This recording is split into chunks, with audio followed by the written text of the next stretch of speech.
The dangers to health resulting from overweight have been shown convincingly by life insurance records.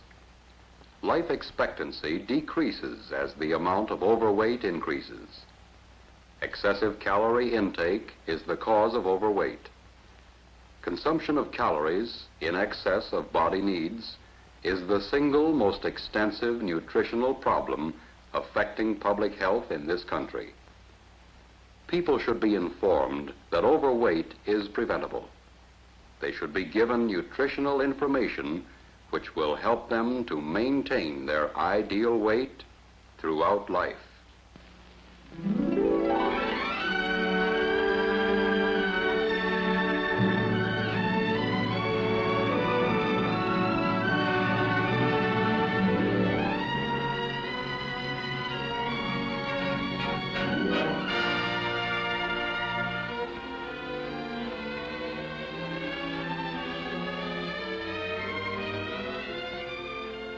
Unwanted pounds creep on so easily in this motorized and mechanized age with its labor-saving devices. Although machines do much of the physical work for us today, family eating customs entice many adults to go on eating as much as they did when they were more active. Business meetings and obligations frequently include sizable meals for men and women whose work may require little physical effort, while women at home find tempting between-meal refreshments customary at many social and civic affairs. Is it strange, then, that many people today are longing to be as slender as they once were? Sometimes loneliness, disappointment, or sheer boredom tempt young and old alike to indulge in food to the point where eating replaces other normal activities, often with consequences particularly sad for the young, for many of the natural joys of youth may slip away from the too fat. And employers may feel that overweight makes an individual undesirable for certain positions.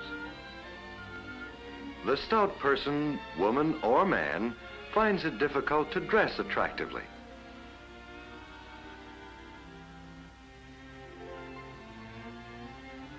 Yes, many people do want to reduce for better appearance and for better health.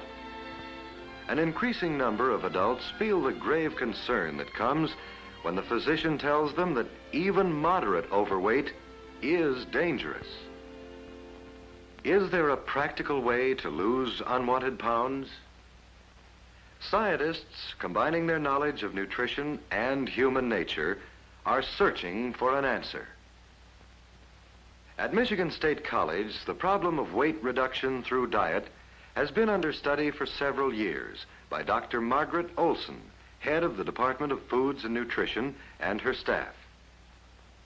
This girl is one of a group of overweight students who have volunteered to take part in one period of a continuing scientific weight control study, research which will benefit others as well as themselves. During the period of the experiment, the girls eat at a diet training table. Their eating habits are closely observed as part of a research program to determine how overweight young women can return to normal weight and stay that way, yet remain happy and healthy. Overweight men and women of various ages, businessmen, housewives, and others, follow the program at home and come to the college for advice.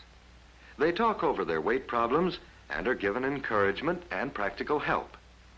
They are shown the importance of knowing how much they eat as well as what they eat. As an essential part of the plan, each overweight person first must have a thorough medical examination. Those in the home groups are examined by family physicians, while the students are examined by physicians of the college health service. Here, under the direction of Dr. Charles F. Holland, a complete physical examination is made.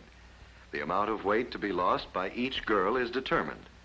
Based on many years' experience with the subject of weight control, Dr. Holland has this to say on reducing. There is no shortcut to weight reduction.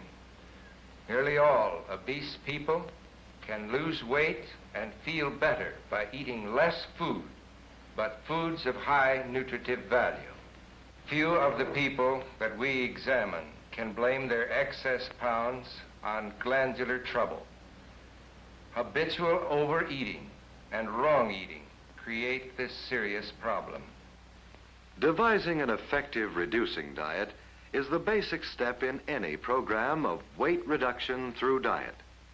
Doctors and scientists, applying their knowledge of nutrition, physiology, and human nature, formulate low-calorie diets of everyday foods that give a high return in nutrition and satisfaction. Foods are analyzed to determine their exact content of calories, proteins, minerals, and vitamins. Nutritionists plan the diet from foods we include in our meals every day and which are readily available in local markets. In the research study at Michigan State College, these foods, all high in protein, are represented at every meal in ample servings. Dairy foods are included at every meal in this weight reduction diet plan. Milk does more for the reducer than any other one food. Vegetables. The choice is great, so a reducing diet need not be monotonous. The leafy, bulky kinds permit more and larger servings. Those who are reducing learn to include many vegetables and fruits in their diet. Pleasing combinations may be selected from a wide variety and served in generous amounts every day. Cereal foods continue to appear on the menu in moderate amounts. Now let's see how the diet plan is put into effect for the college group. The first step is to consider how much each girl is overweight. This depends on the build of each individual. Some of these girls have more to lose than others. The amount will determine how long each girl should continue on the diet. Measurements and a mirror tell the story. As anyone who is overweight knows all too well, excess fat has a way of lodging in spots that spoil the figure. This figure chart shows where excess pounds tend to accumulate. At the diet training table, each girl eats as usual for the first 2 weeks, but she keeps track of what she eats and how much she eats. Successful reducing is based on knowing, not guessing. As a part of the study, the girls weigh each portion of food they select and write everything down in record books. This procedure serves 2 purposes. The girl learns to judge the weight of portions by size and appearance, and the laboratory staff receives a record of what she is in the habit of eating. This girl is maintaining her present weight on meals similar to this one. Here is the food she has been eating on a typical day, 2,400 calories. This girl has chosen meals characteristic of those eaten by active young women of normal weight. Her meals and between-meal snacks average 2,400 calories a day. But to lose at the desired rate of 1.5 to 2 pounds a week, she will have to adjust her diet to provide substantially fewer calories every day. Here are 3 typical meals from her reducing diet. Looks good, doesn't it? But this food contains only 1,400 calories, 1,000 less than before. Note the breakfast. No skimping here. Fruit juice, 2 eggs, toast, butter, and milk. The girls have found that a substantial breakfast makes a big difference in preventing hunger pangs. For lunch, a generous serving of protein-rich food, in this case, fish salad, a green vegetable with butter, and a glass of milk. Dinner features meat, fruit, milk, and yes, creamed potatoes. Plenty of nourishment. Here's what's on the menu for another day. 1,400 calories. Nutritious food served in appetizing array. There's a new menu for each day of the week, and the menus can be changed for pleasing variety. Laboratory tests prove that these meals meet the recommended dietary allowances of the Food and Nutrition Board of the National Research Council.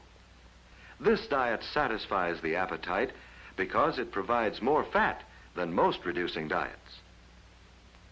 The girls report few between-meal struggles because the meals are satisfying. But when a box arrives from home, they have to pep talk each other into resisting temptation. The scales help too. Weighing need be done only once a week, for those excess pounds do not vanish overnight. Activities are a part of the reducing program. The girls keep a daily activity record as well as the food record. Each girl is encouraged to exercise regularly. Just going to and from classes, the girls walk several miles a day. Let's leave the student group now and look in on one of the group who is following the weight reduction program at home. She starts by writing down, as did the girls, the exact amounts and kinds of food she eats. In doing this, the women, and men too, are amazed to discover how much they're in the habit of eating. When the records are brought to the college, members of the home group are given a dietary pattern and taught to select the foods each one needs for weight reduction. The menu pattern, which is the same as that used for the college group, can be used as the basis for planning the family meals. Back at home, measured portions are served for those following the diet plan. The same everyday foods prepared in the usual way are the foundation for the family's meals, and the others in the family can eat as much as usual. When reducing, most men require more calories than do women. For instance, this man is losing weight on 1,800 calories a day. He did not have much trouble getting the upper hand of his appetite on meals like these. He's found them satisfying. The substantial breakfast is an important part of the plan.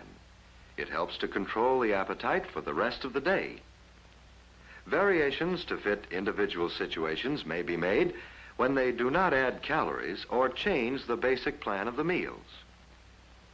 For instance, some people want more butter than others, so they drink skimmed or partially skimmed milk as a part of their reducing diets. Less meat may be used and cheese added to take its place in a meal.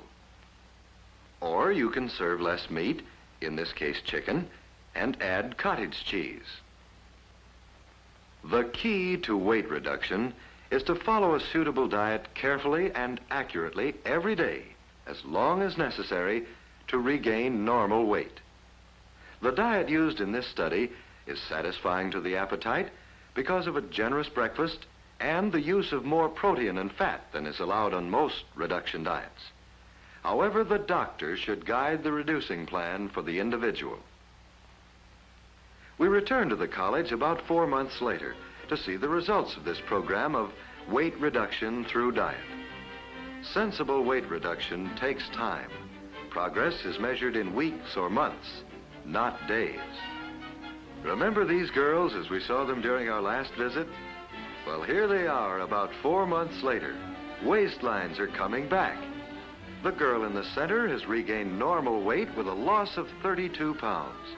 Others have lost 32, 27, and 25 pounds and are continuing to lose 1.5 to 2 pounds a week by following the diet. Remember these 4 shorter girls? Those on either end have been down to normal weight for several weeks and are staying that way. One of the girls who did not follow the diet regularly has lost only 16 pounds, but the other one has lost 39 pounds in the same period. She has about 25 pounds more to lose. It's a great day when the scales at last seem to shout success, when normal weight returns, along with a new and attractive figure, and new interests and activities. The diet is adjusted to maintain that desirable weight. Weight losses for the home group ranged from 16 to 64 pounds, an average of 2 pounds a week. The individual weight loss graphs show satisfactory progress for each member of the home group. 64 pounds gone in 7 months. With the return of normal weight come renewed pride in personal appearance, new self-confidence, increased vitality, and better health. One of these men has lost 30 pounds, the other 21 pounds since we saw them about 4 months ago. This controlled experiment, then, has given us one answer to the problem of overweight for young and old alike. A tested program of sensible weight reduction through diet. The principle of weight reduction you have seen demonstrated can be applied effectively by others with excess weight, with, of course, the guidance of a physician. We have shown that a dietary plan for weight reduction can be simple, satisfy the appetite, and bring results in loss of unwanted pounds, in renewed vitality and health, and in eating habits which can be easily adjusted to maintain normal weight.